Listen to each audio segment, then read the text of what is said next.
కావలి selfie పాయింట్ను MLA Kavya కృష్ణారెడ్డితో కలిసి సందర్శించిన ఉదయగిరి మాజీ ఎమ్మెల్యే బొల్లినేని వెంకటరామారావు ఈ జాతీయవాదాన్ని పెంపొందించేలా 100 అడుగుల జాతీయ జెండా చరిత్రను గుర్తు చేస్తూ మహానీయుల ఫోటో గ్యాలరీ అద్భుతం, బాంబేలో ఇలాంటి ఐకానిక్ కట్టడం చూసా, కావలిలో చూస్తున్న కావలిలో అభివృద్ధి కావ్య కృష్ణారెడ్డితో సాధ్యం.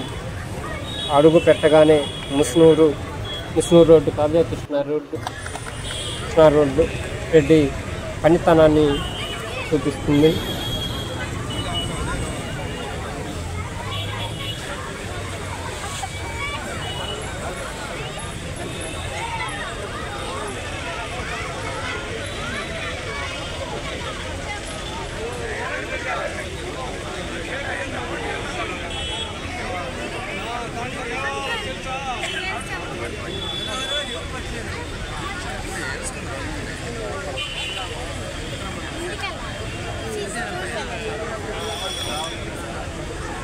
Engineer,